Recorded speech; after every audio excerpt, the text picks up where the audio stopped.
There is something deeply offensive about dreams. Because during the day, your brain is supposed to be a professional.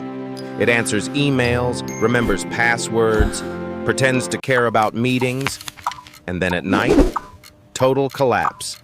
Absolute creative misconduct. The same brain that can compare insurance plans suddenly goes, you know what would make sense? Teeth falling out during a math exam while your ex drives the bus. And somehow, we all accept this. We wake up like, wow, weird one. Then brush our teeth as if the subconscious didn't just stage a low-budget psychological coup. Because everybody has these same bizarre dream genres. Not the exact details, but the same emotional playlist. There's the classic I'm back in school dream, which is amazing. Because nothing says adulthood like being 34 and panicking over a test in a class you forgot existed. Your brain doesn't even give you useful anxiety. It's never taxes. It's always algebra.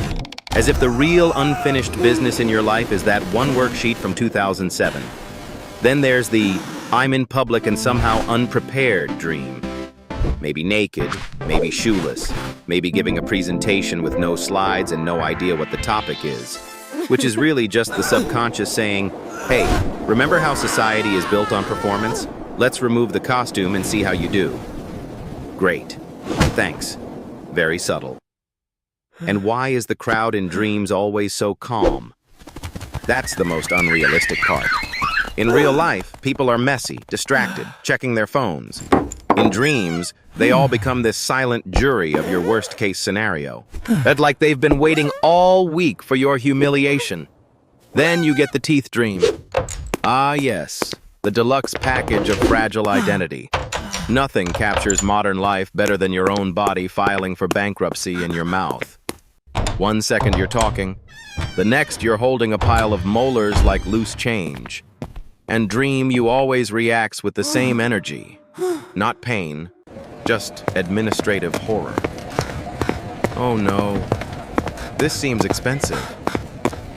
That is such an adult response. Not death, not blood, not terror, dental coverage. And somehow it gets even dumber from there. Falling forever, running in slow motion, trying to punch someone with the force of a moist napkin. Dreams take basic human functions and replace them with customer service. You need to escape? Best I can do is weak knees and syrup physics. You need to scream? Sorry. Your voice has been downgraded to silence. You need to dial your phone? Excellent. Now the numbers melt. Because nothing in dreams is allowed to work when you need it most. It's like your subconscious hired the same people who design printer software. And the bathroom dream, that one is a masterpiece of disrespect. You spend the whole dream just trying to find a normal bathroom, and what do you get?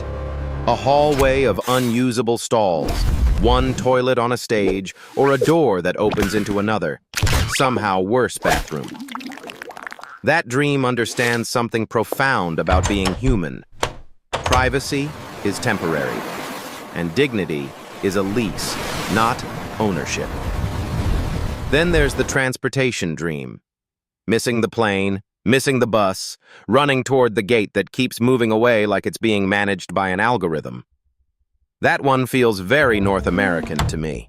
Our life is already a giant scheduling problem. Everything is a commute, a deadline, a boarding zone, a countdown. So, of course, the dream version is just the same system, but meaner.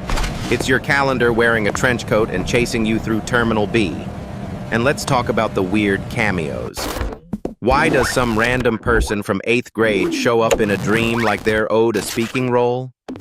You haven't thought about them in 15 years. And suddenly there they are, standing in your childhood kitchen, acting like they represent your unresolved emotional truth. No, they represent the fact that your brain is a junk drawer.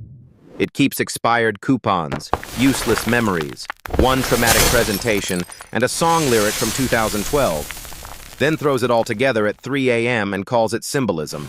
While flying dreams are the only time the subconscious seems generous. For about 12 seconds.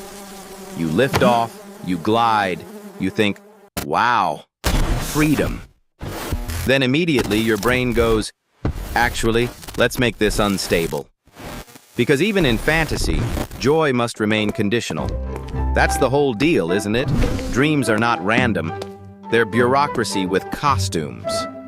Every dream is some emotional form you forgot to file. Anxiety about work becomes a test. Anxiety about appearance becomes teeth. Anxiety about control becomes a phone that won't dial, legs that won't run, a voice that won't come out. It's all the same fear wearing different wigs. Metaphorical wigs, obviously, because Bob does not have hair. And the fake wake-up dream? That is just cruel. You wake up, relief washes over you. Then something feels off. The room is wrong. The clock is nonsense.